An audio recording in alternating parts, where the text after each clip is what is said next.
What's up, everybody? Metal Dave here, along with my co-host Jason McMaster, bringing you another episode of the Talk Louder podcast. Today, we are joined by Bevis Griffin. He is a local figure here in Austin, Texas. Wow. Where do we start with him? Back in the 70s, I guess it was, you could say he was sort of a pioneering, groundbreaking rock musician. Started off as a drummer, moved to the front of the stage as a front man. He was a black dude doing the whole androgynous thing, sort of the Little Richard meets Mick Jagger kind of vibe. A lot of Jimi Hendrix influence came into the picture at some point.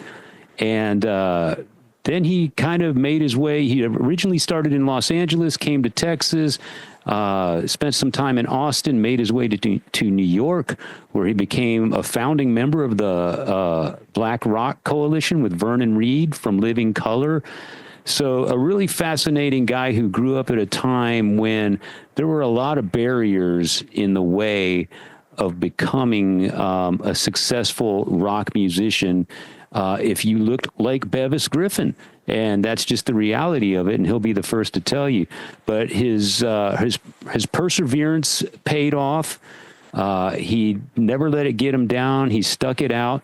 And in his later years, including up to today, he's become sort of an advocate for upcoming young musicians and people that are trying to find their own journey through the world of music. You've known him for quite some time, Jason. So yeah, my story with him starts. I got here in '80 or '81, and quickly ended up in Watchtower, which then, as an early inception of Watchtower, was invited by these dudes who were a little bit older to come play this gig that was kind of, I think it was like an afternoon gig at like a, I can't remember the name of the little club, but it was like an arcade maybe, or just a little bar. And it was on the drag down on Guadalupe on UT campus. And we were invited by these guys in Austin, right? We got invited by these guys called Bonsai Kick that had obviously seen us somewhere or heard the buzz or something, and we got just invited, phone rang kind of thing. And Johnny Medina was drumming, who's an old friend of mine. He was drumming for Bonsai Kick at that point, and he was running sound at Liberty Lunch. And that was probably how the story I just told, the phone ringing was probably a call from Johnny Medina. Hey, come down and play with Bonsai Kick.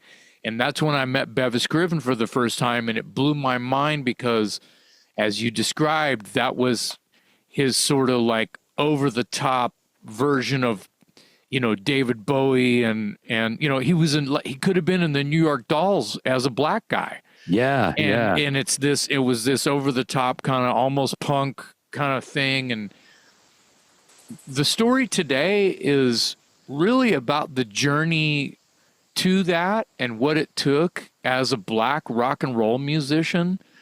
And then the fire that he had, and how he moved about in between and always stood his ground. And I call him, at the end of our episode today, I called him an educator. And that's really what he is now. We asked him only just a handful of little questions, and he kind of just took it from his beginnings all the way to from southern Los Angeles to Austin to New York and back to Austin, and he rubbed elbows and met the people, in my opinion, the people that he needed to meet in every little jaunt he did, and they let him in. And I feel like the big break was not really there. And he confesses he was truly trying to be up there in the spotlight. He wanted his name in the lights, and I get that. And he works really hard to make people understand what those barriers might have been, and it's still talked about today. And I feel like it was an incredible story that he told us today, and he wasn't even done yet. So I hope that everybody gets it and enjoys it, because I thoroughly had a great time. It is interesting though that we asked one question, then he just like goes, well, let me tell you what it's all about. Yeah. And then sort of goes crystal ball. And I hope you like that part. That part of it I really, really liked. And yeah, man, it was really cool. Interesting guy, rubbed elbows with a lot of interesting people, and his perseverance is the thing that stood out to me. He's obviously very into music and his craft and his love for it all. And you got to love a guy that just won't stop. And even when there's obstacles in the way or whatever. What I liked is he was born in L.A., came to Texas, but landed first in Wichita Falls before he came to Austin. So he actually had sort of reverse culture shock, because he came from like this very progressive, city of Los Angeles. And then he ends up in Wichita Falls, Texas. If you know anything about Texas, it's not exactly the most cosmopolitan city in Texas.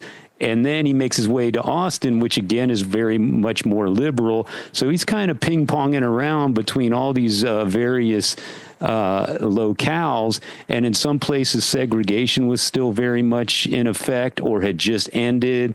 So yeah, a lot of interesting environments. You got to think about that and put it in perspective as to what was happening to this young black guy coming to Texas to get out of Watts. He mentions that, and he'll tell the story. He's going to tell it better than either of us about how Watts was, already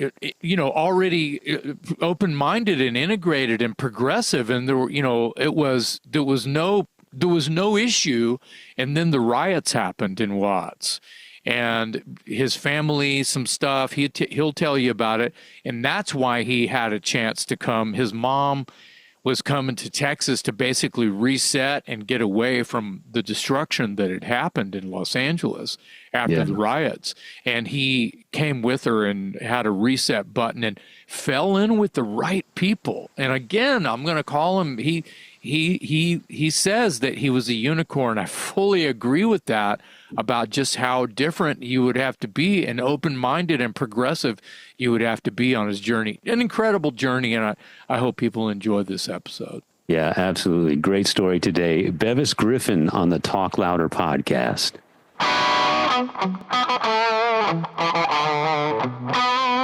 Well, Bevis, thanks for joining us to talk about all things Bevis. Yes. And getting all things Bevis into an hour is going to be tough, because I've been doing some research. The information that you've sent us could be novel. Well, again, in the interim, let's say over the course of the past 20 years, since I saw you last, there's been a lot of evolution. And part of that is just due to natural maturity, natural evolution, the art of survival, the lost art of survival, you know what I'm saying? And as you gradually evolve from, young gun to pioneer, there's a whole lot of, transition. It's easy to say, and we can jump around and go wherever and talk about it. I want to talk about the Black Rock Coalition. I want to talk about your youth a little bit, growing up and moving coast to coast, all three coasts, if you will. And I want to talk about, what you're doing now. But, you've turned to a bit of an advocate for not just black rockers, but rock and roll. And you've kind of always been a bit of a trailblazer.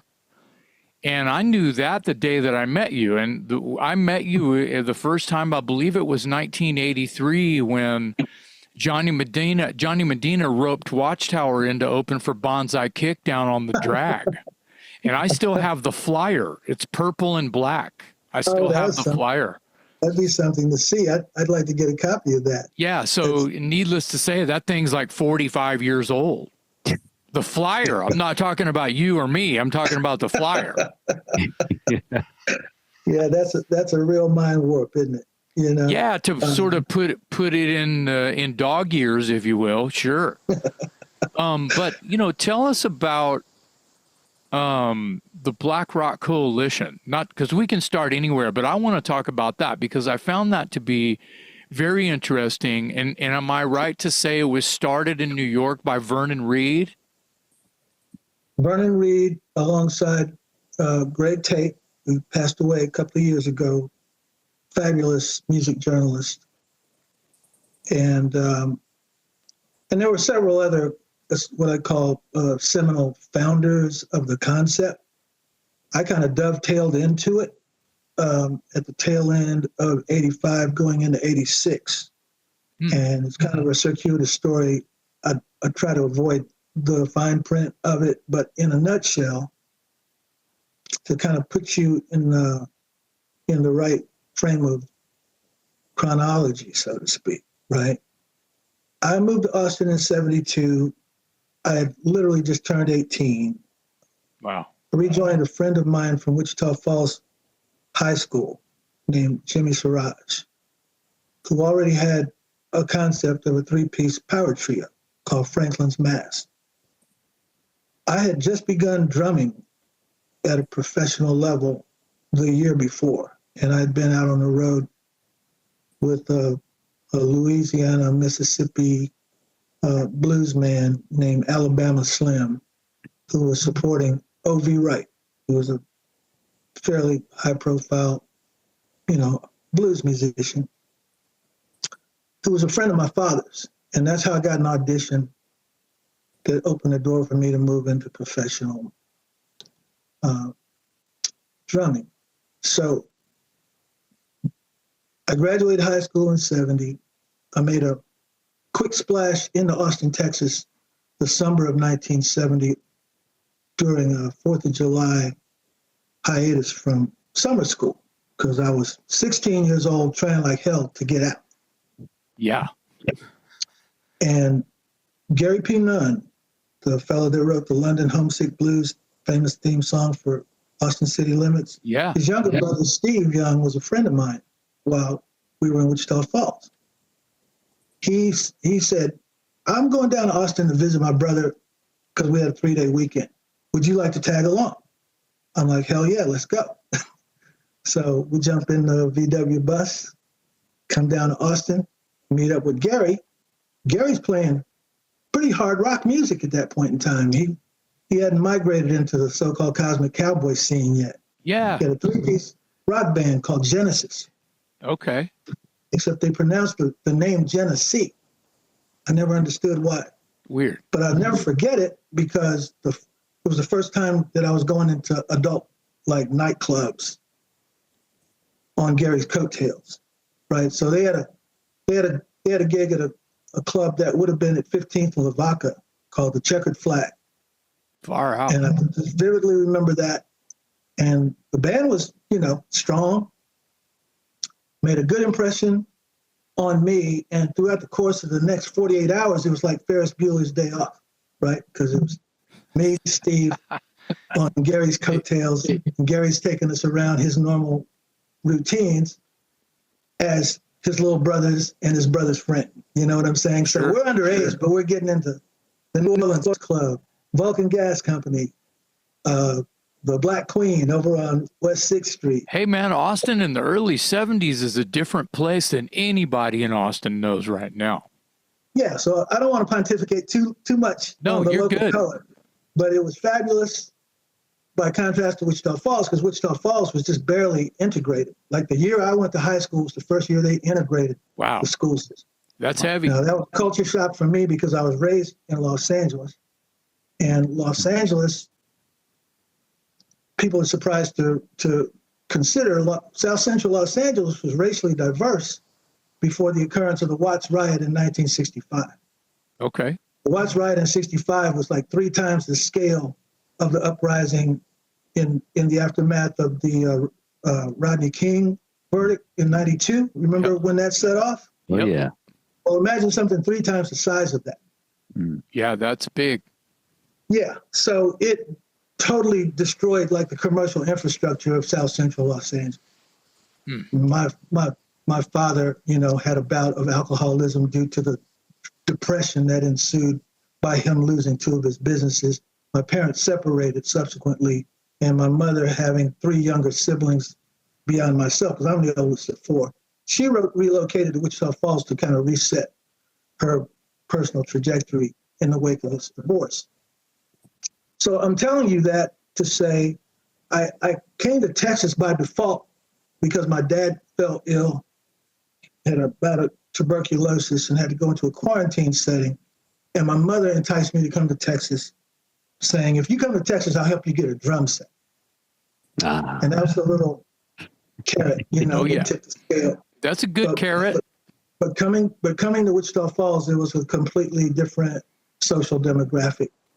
Everything was segregated. And the year that I entered my senior year of high school was the first year that they had literally publicly integrated the school system. So it was during that time that I started to rub shoulders with what I call a lot of progressive hippie-minded kids. There was like a little cult of affluent hippie kids that had cars, and they were running back and forth to Fort Worth and Dallas to see rock shows. Awesome. And they were giving me exposure to that sort of thing. So I started seeing like Steppenwolf and Mountain and Grand Funk Railroad. You understand what I mean? Yes. So you know how it is when you're 16, you're just a sponge and you can't absorb everything fast enough, right? There's no internet. So the only osmosis you get is by physical presence, right? You can't dial it in. There's only 3 TV stations in 1970, right? There's no cable, right? FM radio is just barely beginning to start to break to what we call freeform formats. So I'm trying to give you a little bit of color, right? Because I'm kind of a unicorn insofar as I had so much exposure to music at a very early age. I was taught to sight read by the time I was 9 and 10 because I used to play woodwind instruments like clarinets, bassoon, oboes. And I was classically trained, by a Russian music teacher. So to fast forward, after the Beatles broke in 64, that was a sea change, right? It was like a paradigm shift. I remember being a goofy little kid. I would put my mother's wig on, right? And get a couple of hat boxes, and I wanted to be like Ringo, Yeah. And like most drummers, I was kind of beating the shit out of furniture and anything else that wasn't mobile. You know what I mean? Right. So she needed to get me this drum set because I was kind of this hyperactive little maniac, And what happened was moving to Wichita Falls under that social trauma, so to speak.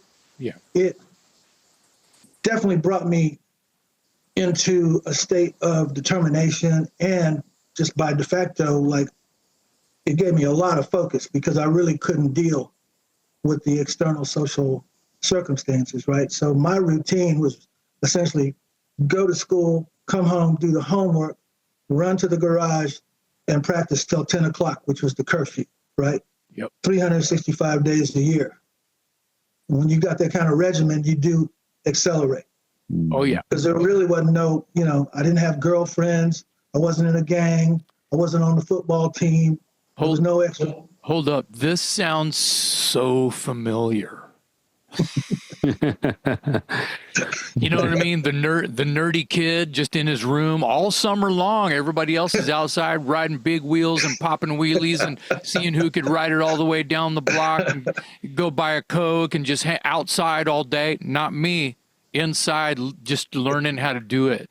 Exactly. Yeah. So good for you. So again, fast forward. So you take that discipline, and then I get my first exposure to Austin, and that certainly opened up a window of possibility in my head. But I still need to get the hell out of Texas because the ending of Easy Rider was still fresh in my mind. Wow. Right? Yeah. You know what I mean? Yeah. Like a lot of people, I'm dating myself, obviously, but that's my point. Fine. It's that's like fine. In the late 60s, it was dangerous to be counterculture. It was risky, to have like high degrees of self-expression. Do you feel Right. yourself lucky that when you were young and in high school that you fell in with these cool, nerdy, hippie, freaky, punk outsider kind of people that do you feel like that helped you? I just believe it was divine guidance, divine intervention. It's fucking perfect if you ask me. It's saved. That kind of thing I'm not putting it on you, but it can save someone. It can fucking save someone. And that needs to be a reminder, especially with kids growing up today. Got COVID kids who missed 2-3 years of school. They don't know how to deal with other people right now because they were inside all the time. All they know is video games for 3 years. There's no math class. There's no social anything. It's pods, and once they get outside the pod, they're fucked. So there's a lot of that going on where this kind of a thing could save them, and I think rock and roll is the savior. I'm sorry, Bevis, carry on. No, that's fine, Jason. And you're correct. I mean, there is what I call a very common narrative with regard to how musicians evolve. Yes. Right? Because musicians don't just spring up in a vacuum with talent. No. Receiving recognition, right? It's correct. You have to have an incredible amount of willpower, first of all, an incredible amount of discipline, second of all, because I don't know what people think, but playing musical instruments is not easy. And regardless of how it looks, right, there's a heavy, it's just like, it's like a glacier, right? What you see on the surface, it's just that, it's just the surface, because the foundation is 10 times more substantial, right? Yeah. So, like I said, I was just fortunate to have a good sense of technical discipline instilled in me at an early age, which taught me that if I just practice and keep chipping away, I'm going to get incrementally better, right? And yeah, and that applied to the drums. So when I really got the bug, so to speak, the bright light came on was when I got exposure to Jimi Hendrix. Yes. The Jimi Hendrix experience, first of all, was paramount in inspiring me to take that step over the rainbow bridge, so to speak. And the reason was I was fascinated by the fact that despite all the racial anxiety germinating or fomenting around the high school, so to speak, anytime the subject of Jimi Hendrix came up, everybody's eyes lit up, right? It was kind of like, oh my God, this guy's like a messiah or something, right? Yeah. In other words, kids that would use the N-word would never refer to Jimi Hendrix like that, right? Why do you think that is? First of all, because he was so exotic. Yeah. He was so original, right? Yeah. I mean, it was, in my opinion, it was the next massive paradigm shift since the Beatles and the Rolling Stones. When he appeared at Monterey, he was on the evening news the next day, having lit that guitar on fire. But people aren't talking about his genius, right? Because they technically hadn't even wrapped their head around what he was doing yet. People didn't really weren't even able to analyze Jimi Hendrix until he was dead. Yeah. If you understand what I'm trying to say. Yeah, of course. He was so far afield and so much in his own creative universe, right? That people were just marveling at him. Now, for me, he kind of reminded me of my dad. He kind of had the same cheekbones as my dad. So the relatability was instantaneous, right? Because he kind of looked like a family member, right?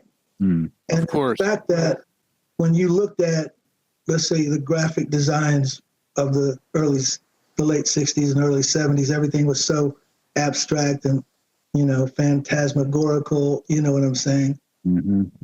It was easy for people just to assume that he wasn't, they didn't know what he was. Ethnically, they couldn't tell, you know what I'm saying? And all those lines were kind of blurred, right? When he came out with the album cover for Axis Bold as Love, and he's like in the Bhagavad Gita, Yes. Yeah. I fucking love that album cover. It's so good. This whole experience reminds me of, like, for me and Jason, our generation, it was Kiss.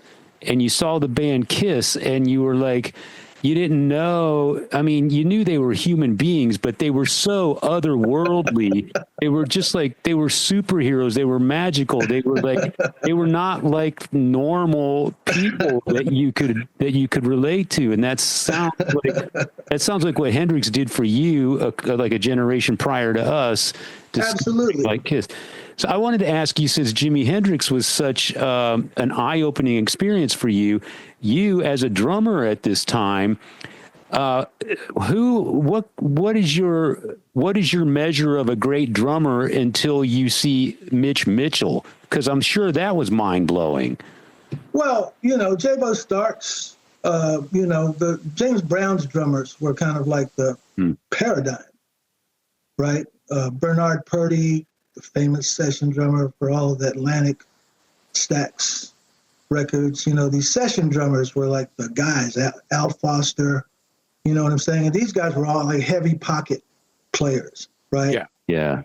Now we're just going to talk musicianship, right? You know what it is when you're just a young gun, you've just got the instrument, you're like a hammer and everything's a nail. Yeah. Yeah. Like, Yeah. Yeah. You have no sense of like real subtlety or dynamics or nuance. Right. You know what I'm saying? You're yelling, you ain't singing. But I will say this. What caught my attention with Mitch Mitchell was the song like Fire, like Let Me Stand Next to Your Fire. Yeah. Because he's playing like J-Bo Starks on steroids, right? Yeah. That thing was like just so funky, but it was completely derivative of the James Brown model of funk drumming, right? Mm-hmm. So that was kind of like my landing space, because the psychedelic songs, like Are You Experienced, were just so abstract and so, otherworldly, right? And I wasn't even taking acid at that time. Yeah. You know what I'm saying? I had no idea of what the hell. What do you mean? Am I experienced doing what? Right? You know what I'm saying? Yeah. Anyway, we could talk about Hendrix for an hour easily, but what I'm trying to say was, to answer your question,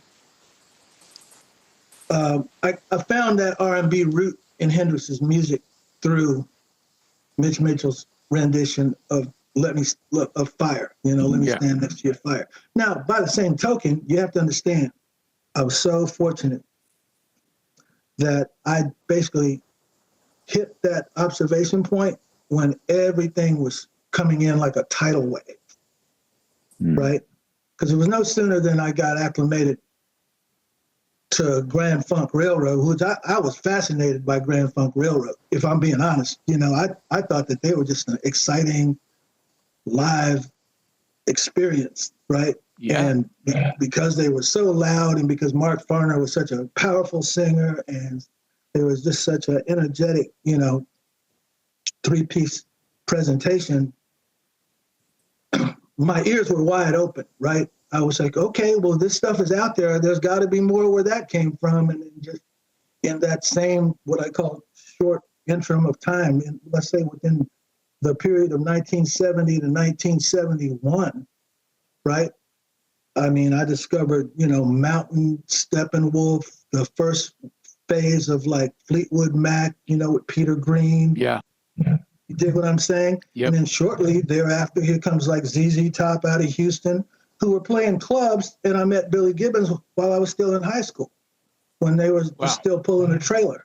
You know what I mean? And so didn't I see that you were in a band? I'm sorry, I don't recall the name of one of your young bands that actually got to play Armadillo World headquarters opening for ZZ Top.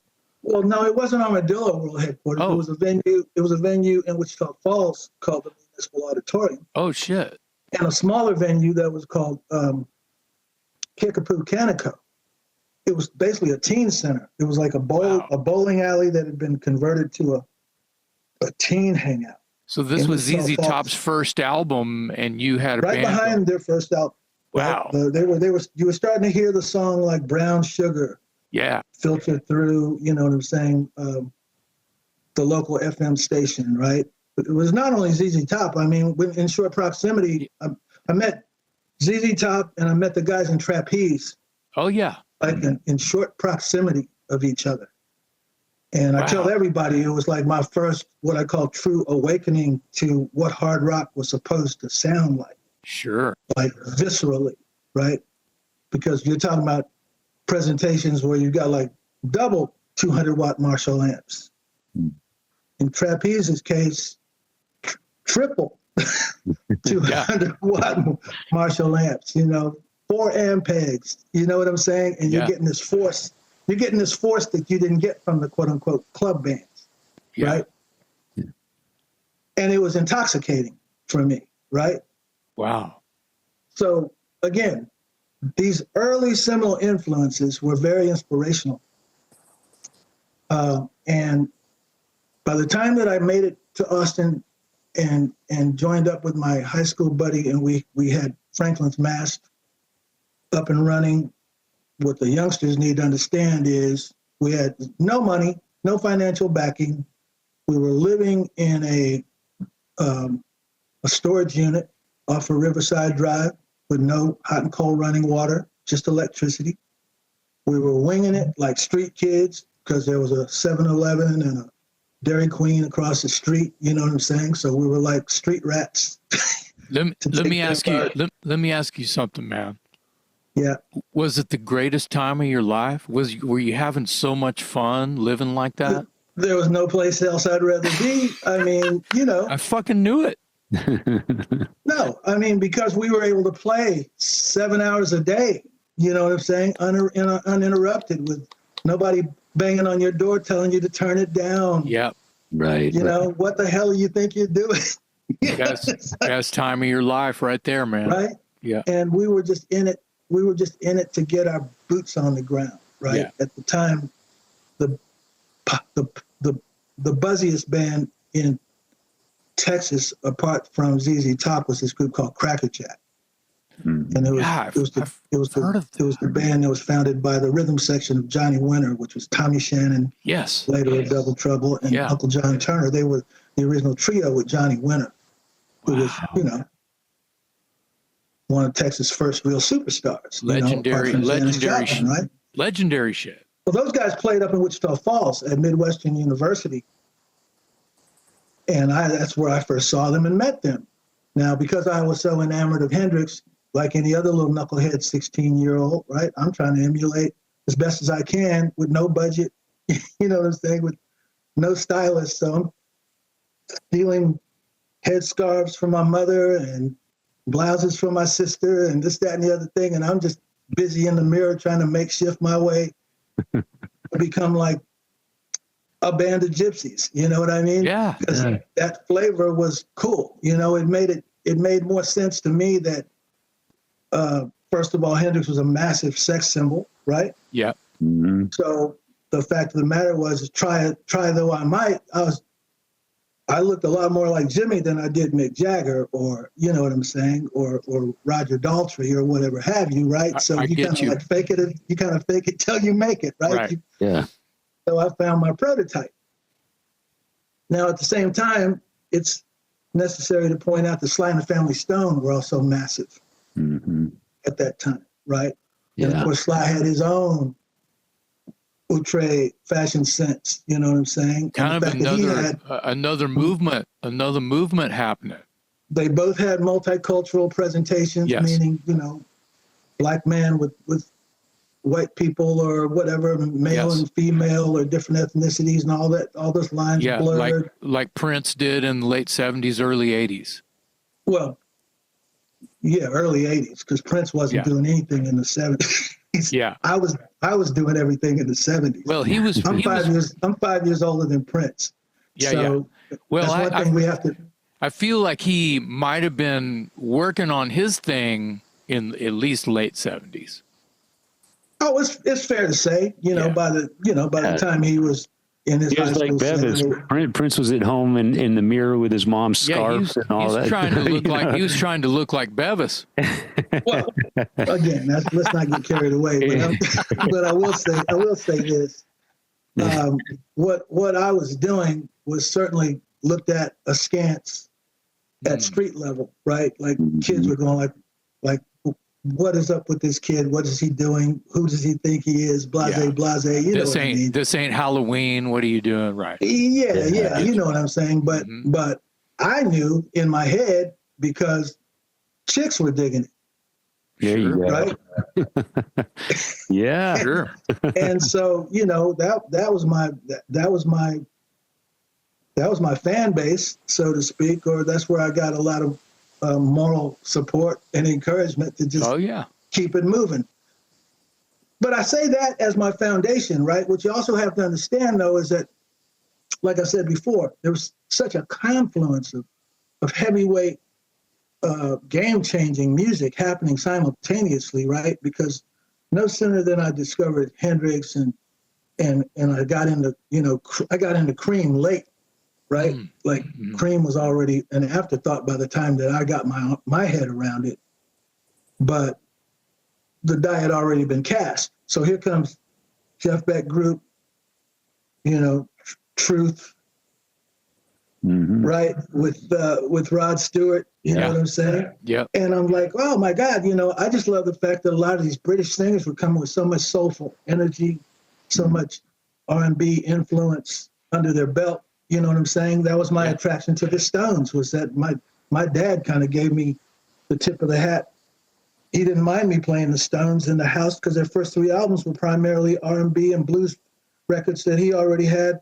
And he's the one that was straightening me out. It's like, no, man, they didn't write that. That's Jimmy Reed, Yeah. No, they didn't write that. That's Howlin' Wolf. They didn't write that. That's Elmore James. You know what I mean? Yeah. So, but my point was, I had what I call a social alliance with the Rolling Stones and the Beatles to some degree, right? Yeah. Yeah. I mean, I like that the Beatles were playing like Motown covers. I like that they were playing Chuck Berry covers. You know what I mean? I knew that they were sourcing heavily from the Black music catalog, right? But the Stones were like about it. Totally. Oh yeah. Right? The Stones were like whatever Eminem represented to hip hop. Yeah. You dig what I mean? Yeah. Oh yeah. The Stones were not dialing it in. They had been living with that music, right? Yeah. So it was very easy for me to connect with them at a visceral level. So going back to the stylistic aspect, it's really kind of important to understand. While all these things are going on, like Hendrix was like the most glamorous rock star in the world, like the most glamorous. By 1970, the year that he passed, he had already migrated into this fashion sense to where he looked like an Aztec god, right? Big butterfly wing, outfits and things of that nature, and he'd kind of gotten away from all of the gymnastic histrionics that he came out of the box with because he was really getting deeper into the music. Yeah. But he had created such a dynamic and unique image in my head. I'm saying, well, the only way that you're going to really be able to get in sync with that is to continue to soldier forward and get to a point to where you can have tailor-made clothing, right? So that was kind of a big inspiration to me. So let's step forward to 1971, 1972. Well, what's happening in England? Oh, here's T-Rex, here's Roxy Music, and then boom, the big bang is David Bowie, right? Yeah. I had enough sense when I got to Austin. I used to hang out at Inner Sanctum Records like it was my day job. Literally. Nice. It was like going to the library. They knew you in there. Because you could, Joe Bryson, great friend of mine, and all the staff knew me because, it was like the place to be. But my thing was, it's like the way that a kid can immerse himself in Spotify today. Yeah. For our listeners, Inner Sanctum was this really cool record store on the just off the drag and just up from downtown Austin, Texas. And I was lucky enough to go in there in the early 80s when I moved here from Corpus Christi, and I bought a lot of my favorite heavy metal records in that place. It was almost like a head shop. You know, they had posters everywhere. It was this cool cubby hole in this old house right there amongst all the dorms and shit, just to give people a picture. And you walk outside, throw a rock, and hit the UT campus. So yeah, it's 24th and Guadalupe. yeah, you were in the hole there, and Inner Sanctum was awesome. Anyway, carry on. Sorry. Yeah, if I wasn't in a rehearsal setting, I was at Inner Sanctum. Yeah. You know what I'm saying? And if I wasn't at either of those two, I was at a Salvation Army or a Goodwill trying to find, you know, ball gowns that I could Frankenstein into stage play or something of that nature, right? Because I was a rudimentary seamstress, so to speak, a tailor, because my younger sisters had taught me how to tighten my jeans. You know what I mean? Like you had to get that sprayed on kind of look. I didn't have any sisters. I had to figure that shit out on my own. I was turning them inside out and sewing them a spike and hope my foot would fit through the hole. I know you know what I'm talking about. I will tell you the truth. Well, but where I'm going with this is, as the glam rock thing really started to emerge in UK, through Inner Sanctum, I had subscriptions to like Sounds, Melody Maker, New Music Express, right? The weekly quote unquote music trade papers there, right?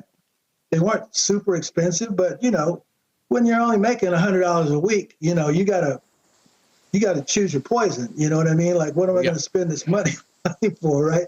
I invested in these papers because they were giving me what I call a periscope into the future of what trends were like shaping up.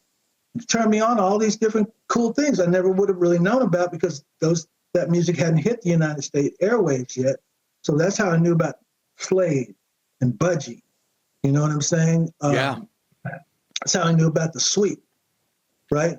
Yes. And right. So when Ziggy Stardust happened, I finagled Joe to help me get a advanced copy of Ziggy Stardust, The Rise and Fall of Ziggy Stardust and Spiders from Mars. And we devoured that record, meaning we knew that record chapter and verse, you know, and we were playing Hold On to Yourself, Suffragette City, you know, and whatnot. We were taking key upbeat tracks from that album, and we were incorporating into our set, which was kind of an amalgam of, like, you know, retooled classic rock and roll, you know, like retooled Chuck Berry music, retooled Bo Diddley music. Everybody was doing that. Everybody was bastardizing or improvising on these R&B and classic rock and roll staples. But we were primarily dealing with a lot of what they call deep cuts. Like, it wasn't just Johnny Be Good or Roll Over Beethoven, the songs that the Beatles had covered, right? Yeah. We're playing things like Flight 505 by the Rolling Stones. You know what I mean? Finding these odd little nuggets. When I got hip to what they were doing in that glam rock wave, it really affected me because I really liked the purity of it, right? I liked the fact that there was a joyful abandon about, like, Mark Bolan and T-Rex, you know, Jeepster and all of that sort of stuff. It just hit me, right? And I'm one of those kids where, I don't know, I can only speak, I'm sure the first time you ever heard You Really Got Me or All Day and All the Night by the Kinks. Of course. That was like a shot out of left field. Like, wait a minute. What the hell is this? You know what I mean? That's early punk rock. That shit's gonna turn and burn for a long time. And you could also say it was kind of a precursor to the metal thing, as far as I was concerned. Of course. With Dave Davies' distorted, you know, crunchy guitars, right? Yeah. So they had a really nice, what I call high-end type pop sensibility. All those songs coming across, and they weren't like just broad and unwieldy like Yes or Blue. Who am I thinking about? Blue Cheer? Yellow Can. No, I was just it'll come back to me, but it wasn't like it wasn't like Yes or even Genesis or like Rush or the Moody Blues is what I was thinking Moody about. Blues, right, yeah. right. You know what I mean? Yeah, they were kind of a progressive. They had songs on the radio, I think, but they were this progressive kind of hippie band. I always thought. Well, they were beautiful musicians. First of all, Yes, I agree. Let's not marginalize any No, of of that course not. business. Because what I'm trying to tell you is that I was actually immersed in this, like I said, this tidal wave of creativity that was coming from both sides of the ocean. And it was so exciting, right, to hear like Santana in its infancy, right? The first 3 Santana albums in close proximity. When Elton John first came out, right?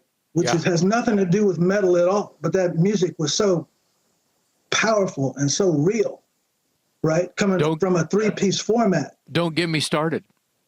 You know what I'm saying? I do. And this music was coming with so much consistency, right? Mm-hmm. People trip and they forget. Like Elton John released like 4 albums his first year, like 4 albums. Yeah. Yeah. You know, so we're talking about like prolific productivity, right? Jason, we haven't even started to talk about what was considered like the underground buzzy stuff, like Free, Paul Rogers, Paul Kossoff. Oh my God. That Free stuff had a deep root in Austin. Like all the guitar players knew about that.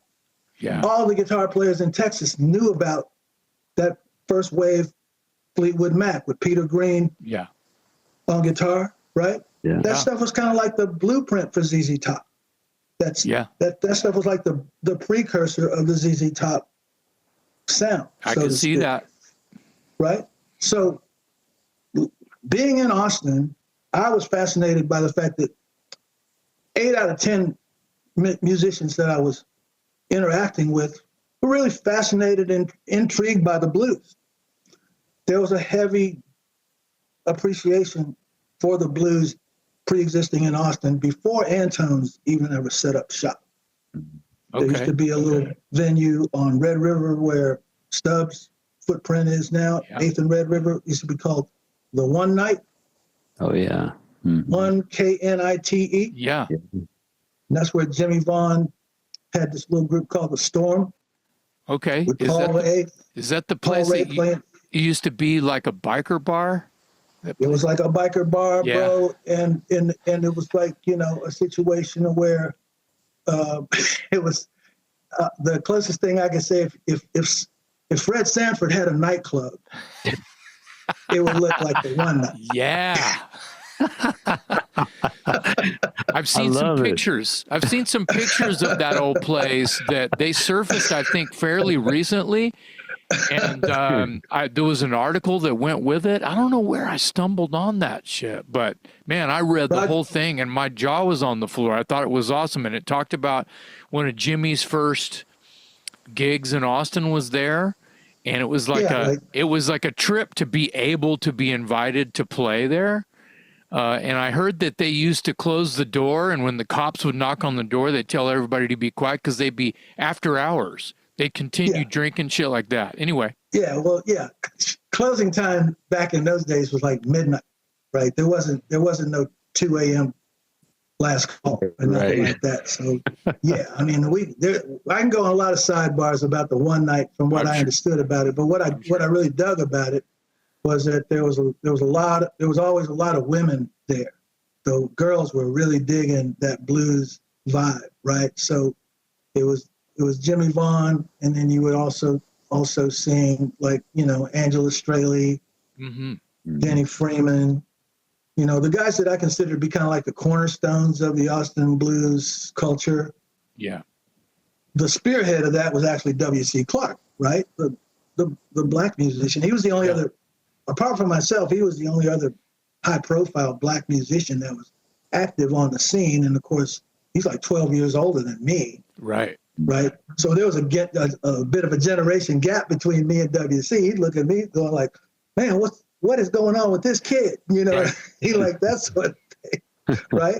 And I'm going like, well, man, you know, it might be cool if you just kind of smile on stage or maybe, you know, move around a little bit or something like that, you know, because I always thought he was just so stern and focused. Little did I know that he'd already been on the road, like nationally, with like Joe Tex, and had been like on every television show in the United States, with touring, playing guitar behind Joe Tex or whatever. In other words, he was a seasoned pro, a true veteran, and a grown ass man. He wasn't, 18 years old, right? He's already, close to 30 years old when I met him, But I digress. What I'm just trying to say was it was an eclectic situation, but I never will forget the night that I met or was introduced to Keith Ferguson, who became like the bass player for the Fabulous Thunderbirds. Correct. Yeah. Who had just migrated back to Austin from a tenure that he was living in San Francisco, had a 3-piece power trio called Black Kangaroo. I think it was like a one-off, but it was he was in a band with Jorma Kaukonen's little brother, Peter Kaukonen.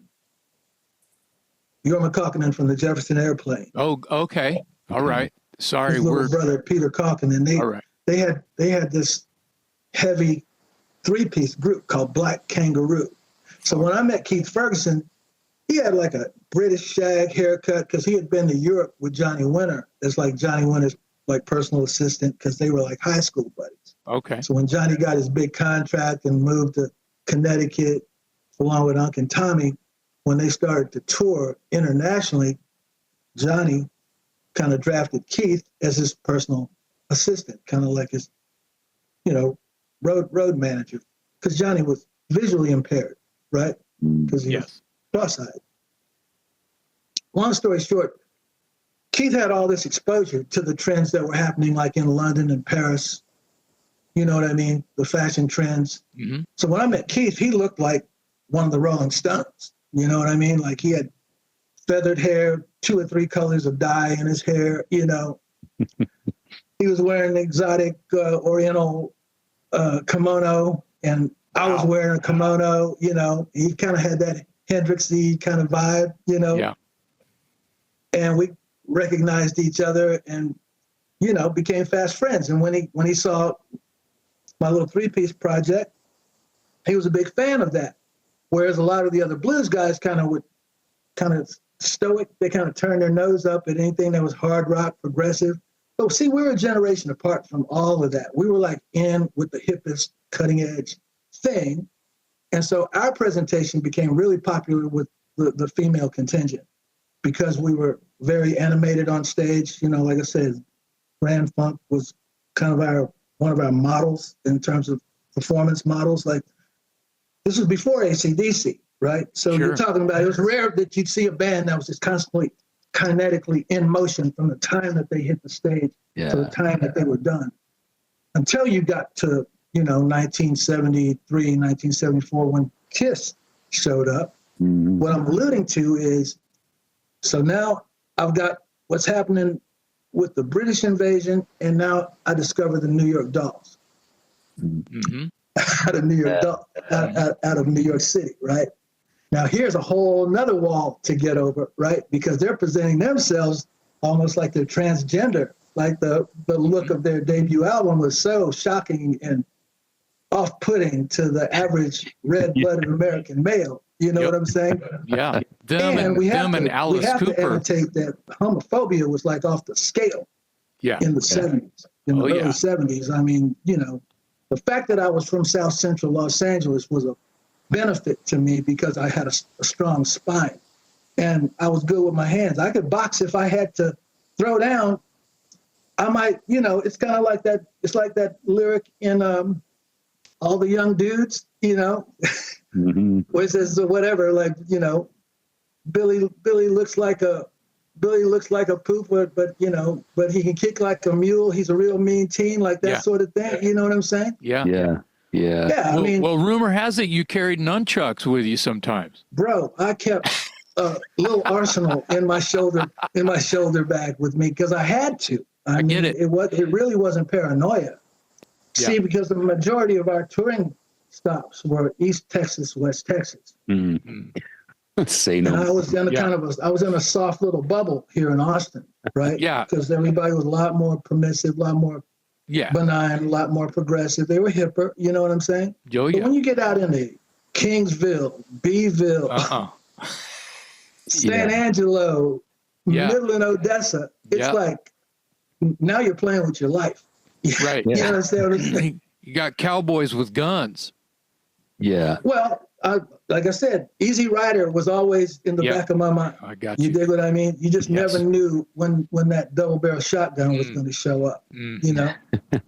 But we were in for it because, like I said before, the girls were just kind of crazy about what we were doing. And that gave us just a lot of courage to keep it moving, right?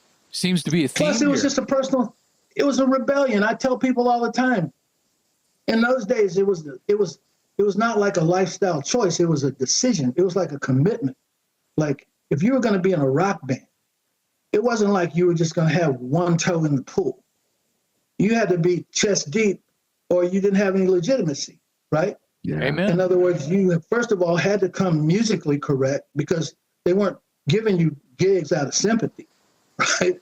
It wasn't like there was a learning curve for you to just jump up and be mediocre, right? You had literally had to hit the ground running and make an impression to find a space for yourself, right? Yeah. Because it was legitimate musicianship was the criteria.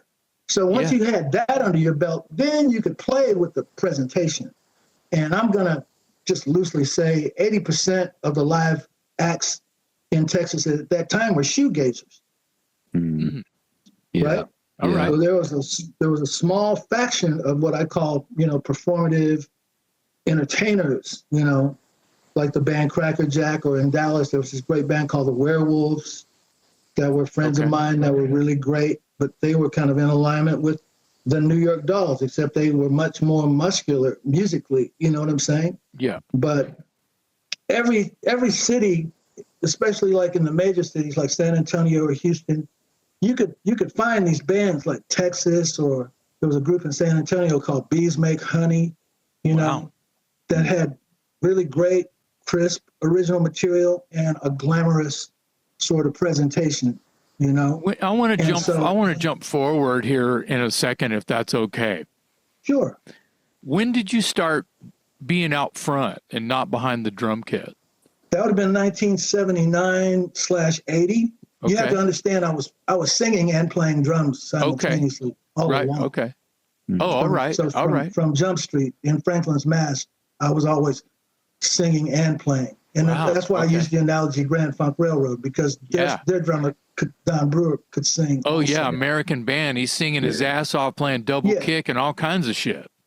Yeah, and then of course my other big influence or big inspiration was Buddy Miles, from Electric Flag, and then the Buddy Miles Express, and then eventually, Band of Gypsies, which is a classic theme. So you got out front and you started singing, and what were I started writing songs is what the deal was. Okay. I started dabbling with songwriting in 1973, 74, but, like I said before, you had to fake it until you kind of got into the rudiments of like really what legitimate song structure was about, so on and so forth. So we were just writing rock and roll, bro. Yeah. We weren't trying to reinvent the wheel, you know what I mean? But as things evolved, I met a guitarist named Chris Bailey, who was really a sophisticated songwriter. And he and I doubled up and we woodshedded for about 6 weeks, the same way that we could have made a presentation like the White Stripes with just guitar and drums and me on vocals, the way that we were constructing this new material. And by the time that we got the material shaped up, I had an idea that I wanted to start a band called the Bats. Because I was really kind of intrigued. This was before the Bats, the Bat phenomenon of the Congress Avenue Bridge. None of that stuff was going on. Were the Bats around in 81 and 82? Yeah, the Bats changed their name to Bonsai Kick. Oh, I get it. Well, of course I know Bonsai Kick. There was another Bats out of New Zealand that had a record deal, right? Okay, yeah. Which band were you in when you opened for the Ramones? Skyscrapers. Okay, that's right. That was a precursor to the Bats. Okay, that was the band where I had an amalgam I had Jimmy Siraj from Franklin's Mass and my new friend Chris Bailey on guitar. So it was a 2-guitar outfit, kind of like the Cars. Yeah. Bucky Davies and myself on drums, and we were pretty dynamic. We were pretty powerful.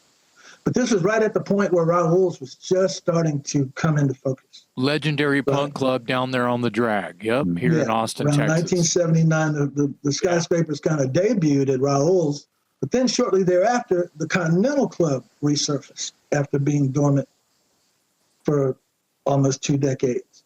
And the first iteration of the Continental Club, when it reopened, it quickly shifted towards a punk new wave booking policy. Although you still did have, all these things like, I don't know, eclectic things like the Bizarros or, Uranium Savages. Oh, yeah. Yeah, of course. What I call these early Austin staples, the Womack brothers. Yeah, those were institutions when they were already institutions when I got here in like 80, 81. Yeah, but as I said before, I've always kind of kept myself with a sharp edge to get like around the corner. Sure. Like I never wanted to be one of the boys, so to speak. Yeah. Because I figured that was the only edge that I had, was just to be progressive. And because I had such a broad palette, of appreciation for different types and styles of music. When I first met Chris Bailey, what I loved about him was he was the first person to turn me on to like Devo. Yeah, man. Right? Like, man, I want you to hear something. What is it? It's like Satisfaction by the Rolling Stones. I was like, okay, rack it up, And of course, their version was just from Mars. You know what I mean? Like, what the hell is going on? Yeah. But then I just said, okay, well, I love this kid because, he's like me. He's like thinking way outside the box, way around the corner. And he was in all this eclectic, cool shit like Captain Beefheart. Oh, okay. And, we both agreed that we both loved Black Sabbath and we both loved Parliament Funkadelic. Yeah. You know what I mean? Like, all of this makes a lot of sense as to like why you are, and I keep saying this, that you're an advocate for, black rock musicians, and you were doing something different, but you were sort of following a path that I feel like you somehow knew was your path all along. Like something. Well, let me try to answer your. Yeah, please. Let me try to answer your question in the next 15 minutes, if we can do that. Okay. Yeah. Sure. That would kind of tap us out on time, but I'm loving what we're getting here, Bevis. Or if you feel inclined, at some point we can book another date and pick up where we left off. That would be totally fine with us. I think that what we're talking about here is vital. And I think that there's a whole other episode of this that we can do, but I don't want to interrupt your flow as to where you are. But I just want to answer your question about the BRC, and if I could help you get that, of course, we can put a caption on that. Okay. Of course, yeah. The idea was as I progressed from Skyscrapers to Bats, and I became really fixated on the fact that there was no music infrastructure in Austin to speak of.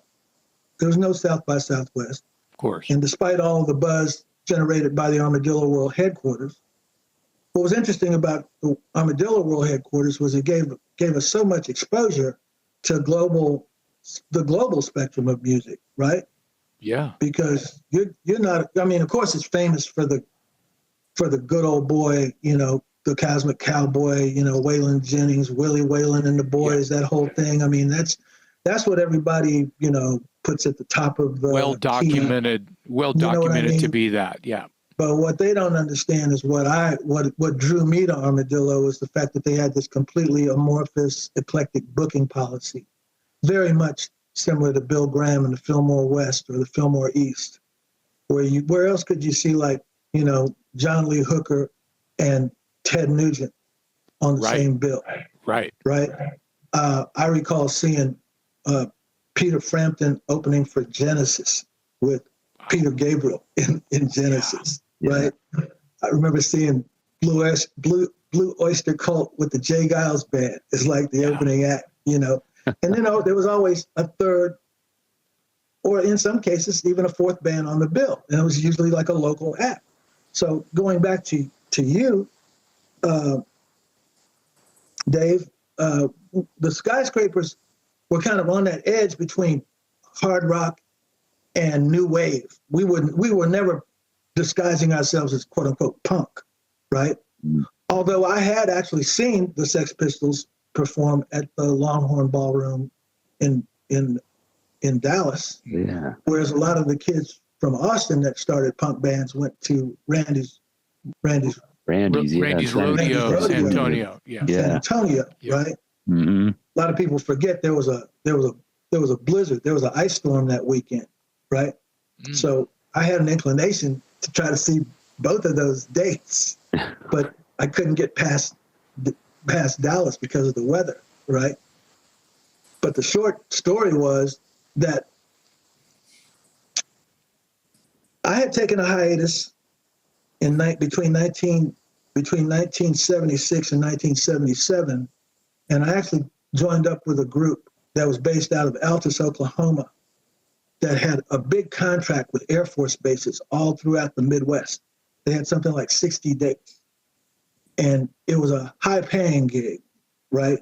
It was predominantly like cover bands, because you're playing like whatever, airmen's clubs or officers clubs or whatever, you know, but you're going to all these Air Force bases, kind of playing music that was happening at that point in time. So it was everything from like whatever, early Bad Company to, you know, Aerosmith and all points in between. You know what I'm saying? Mm.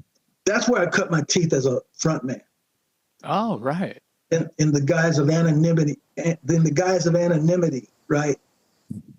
Going to these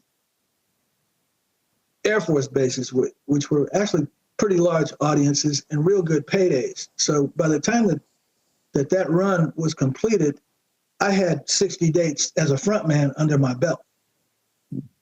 So when we started the Skyscrapers, when we started to kind of like get into this dynamic of, well, you know, who's going to be the lead singer, who's going to be the backup singer, or this, that, and the other thing, we started pitching it around round robin between myself and Jimmy Siraj and even Chris Bailey, you know, taking turns singing songs that we had written. And ultimately, the consensus was I had the better voice and I should do more of the singing. And along with that, I just viewed it as an opportunity to step up front because I had cultivated like my image, like my stage craft, so to speak, right? So when I, in earnest, made the decision to form the Bats, I sold my drum set so that I didn't have a fallback. Yeah. You know what I mean? I was going to walk the plank and I was going to die on the hill of LSD, which is lead singer's disease. Yeah, you were cutting ties with what you. I get no it. Going back. Yeah, yeah, yeah. Because people really appreciated me as a drummer, and I was always going to be able to, you know, get pulled left and right. Anything was going to take me out of trajectory. I didn't even know you as a drummer because I just know you as front and bonsai kick. You know? Yeah. Well, yeah. But that's on me. That's not, you know, I've learned a lot today. So yeah, I had 7 years under my belt as a professional drummer. Okay. You know. So so there's no infrastructure. And I got an overture from Steve Van Zandt from the E Street Band. We'd opened the show for the Disciples of Soul at Clubfoot. He's like, if you could get to New York, I would love to produce you. Blah, blah, blah. You got great presence. I see some potential. Awesome. I'd love to help you. By the time I took that to heart, I had a girlfriend that had just graduated from UT. She wanted to go to New York because she was a photographer, and we were going to bite the bullet. And I had a buddy. I had a wing person, right? Yeah. We get to New York, and by the time I got to New York, then Steve had gotten drafted back into the E Street Band to start production for what would be Born in the USA. Far out. Wow. Oh, But I was already there. So I wasn't Yeah. going to come back like empty-handed, me being a tourist. I just kind of put my head down and said, we're just going to plow ahead, come and see what else is out here. One thing led to another. And over the course of 2 years is when I started reading about, I started reading articles by Greg Tate, and he made this mention about this concept of Black Rock Coalition, because it was basically formulated to raise awareness that there was a pre-existing bias among the majority of the major A&R boards to where they weren't giving the same latitude to Black artists that they would the equivalent white artists. The analogy that we were using was, well, why is it so cool that David Bowie can go from glam in one presentation, and then 2 years later, he wants to present himself as a soul man, Yeah. right? With like Young Americans, which I love David Bowie, right? Yeah. But that's considered a visionary genius, right? Yeah. But by the same token, everybody was really frustrated because unless you had a certain poster boy type of look, which I actually had that benefit, right? But what the BRC was citing was the fact that there was a pre-existing bias that wanted to keep us marginalized into these little set brackets of gospel, jazz, blues, R&B. Yeah. And unless you were exceptionally provocative, or let's say alluring in the capacity of a Jimi Hendrix, or later think about a Prince or a Michael Jackson, you know what I'm saying? Unless you had that certain je ne sais quoi, right? Yeah. They weren't quick to just formulate a marketing budget for an act that they didn't think that they could sell in the Midwest, because their imagination was so short-sighted, thinking that, well, who's going to want to buy, a hard rock record by a bunch of Black guys in Cincinnati, Ohio? You know what I mean? Yeah. Well, so all of that was spurred by the fact that the first iteration of Living Color was refused a record deal because they couldn't get a marketing budget from Elektra Records. And that's when Vernon told that story to Greg, and the whole thing, kind of fomented into the concept of Black Rock Coalition. Where I came into the equation was I had been kind of solo dolo down here in Texas, facing the same kind of barrier. But just because there was a lack of visual opportunity, right? And when I found out that they had this small cadre of forward-thinking young Black activists, I called the Village Voice cold, spoke to Greg Tate. He didn't know me from a can of paint. After we talked for about 20 minutes, I said, I'd like you to introduce me to Vernon Reid at some point in time. He says, well, Vernon's in the office. Let me put him on the phone. Oh, shit. And Vernon just happened to be there because he was writing thumbnail music reviews, reviews, wow. The way that you see like the little thumbnail reviews at Waterloo Records, you know what I'm saying? Yeah. It's just the little blurbs. Yeah. Anyway, Vernon and I spoke on the phone. I said, well, look, I've been doing this thing for a minute, and I'm fairly new in New York. I'd like to meet you guys, because just the concept of some other alternative Black musicians was completely intriguing and exciting to me. And so we went, we set up an appointment, and I met a small group. So I'm considered one of the seminal members, one of the founding members of the Black Rock Coalition, because the first meeting that I attended, there were only about 8 of us at the table. Wow. I'm kind of the one that instigated the idea that we should take this music to the street, and we should start this whole public, events that could showcase the diversity inside of inside of the spectrum of Black culture. Wow. And do that, in a public presentation. And once we started doing that, eventually that's what shifted things into the next gear. So by February of 1987, we had a festival that we were going to stage at CBGB, which was like the punk rock mecca Yeah. in New York. And we had a two-night concurring event called the Stalking Heads of '87. Right? It's Black Rock Nation time, y'all. That was the slogan, right? Yeah. And over the course of those 2 days, we sold out CBGBs. We broke the Talking Heads attendance record at CBGB that February. Wow. Within a month of that, David Frick and Kurt Loder got wind of us and came to interview us and did a big 2-page spread in Rolling Stone magazine. And then by that summer, I had received an overture from Jack Douglas, the producer of the Aerosmith records in the 70s, to start, a label production with him. And then, of course, things got murky, which we can pick up in another episode, so to speak. But the short story was several of us got opportunities to sign deals as a result of all of that activism. You know what I mean? Yeah. And I'm very blessed and fortunate in retrospect to where I was able to participate in that capacity. Yeah, yeah. Well, from everything that I've learned about you today, you're definitely a barrier breaker and a pioneer, especially here in Austin in a lot of ways, and in a lot of ways across the country. You were there at a time when there wasn't a lot of cross-pollination going on among the genres of music necessarily. And you could argue that even today, there's still some, barricades and obstacles and things like that. I've often thought that, when you look at the roots of rock and roll, you could say that it was born out of Little Richard, Chuck Berry, James Brown, Ray Charles, all these names. But to this day, with the exception of Living Colour and maybe Fishbone, you just don't see like a 4-piece, 5-piece black rock band. And I've never understood that when you think that the roots of rock music came from that culture.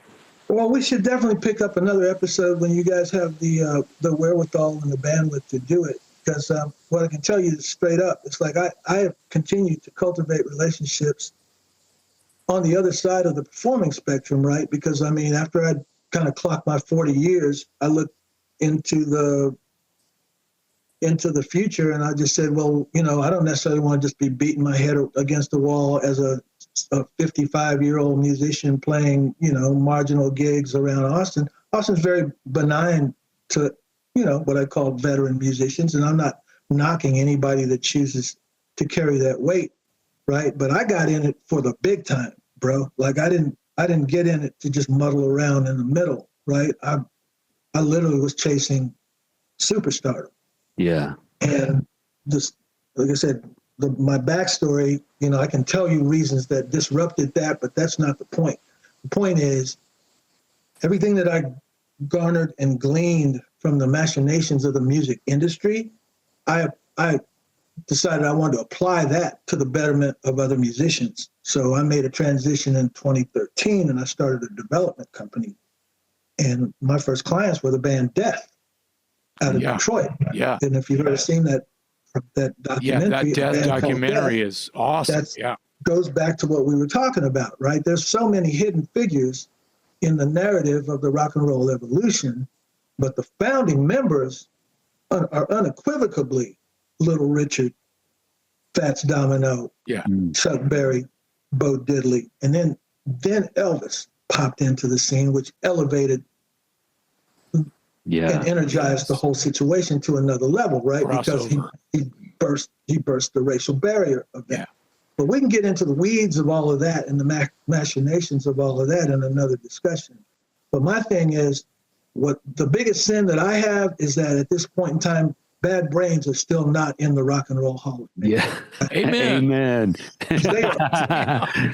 Living Colour are definitely on track to be there, but the Bad Brains, it's criminal. Yeah. Right. The Nirvana is in the Rock and Roll Hall of Fame before the Bad Brains. Yes. Right? Yeah. Well, even the living members and dead members of Nirvana would full on agree with you on that. Absolutely. Well, my point. And so, so it's like I said, the polemic and the dynamic is not among the musicians, right? Right. It's these other external powers, of power course. brokers and powers that be. You know what I'm saying? Of course. And this is what I've read about the BRC is this. That's the premise, is because there's this gatekeeping, whether they know it or not, or they will agree that that's the right name for it or not. But there's some gatekeeping going on. And well, like I said before, I mean, I'm in my early 70s now, and I'm not walking around, petitioning for a statue, no, right? But no, but there should be a plaque. Yeah, right. you know what I mean? I get it. I'd sign that petition. I carried a lot of water in this town. You know what I'm saying? Yeah. And so well, when I first saw you, you were wearing tight pants, some headband shit, and you were shaking your hips, and you were a rock and roll motherfucker. And I was like, as a young, dumb white kid, middle class in a heavy metal band, seeing this black guy get up there and do all of that, it was my first experience at seeing that. And now that today, I mean, and then our run-ins throughout the last, 1 million years, it feels like, dude, I've learned so much today, and whether it be old Austin or just your journey, and I definitely feel like we need to do this again. So, like you said, we can just kind of get into what happens sort of after that, and spread and help you spread more messages such as you did today. And you're an educator. You've got all of this stuff that I feel is very, very important, and going to become even more important in our very, very near future. You got that right. Yeah. Amen. Well, we're gonna shout at the devil, as Motley Crue would say. You dig? We already are. That's why we have this fucking podcast, man. Yeah. All right. So, Bevis, thank you so much for your time today. We appreciate your passion for what you do and all the efforts you've made on behalf of rock and roll. What a great historical figure you are in Austin and around the world and in the nation, as far as I'm concerned. That was great hearing from you today. We really appreciate your time. On behalf of my co-host, Jason McMaster, I'm Metal Dave Glessner, along with our special guest today, Bevis Griffin, on the Talk Louder podcast. God bless you both. For those about to rock, we salute you. Yeah.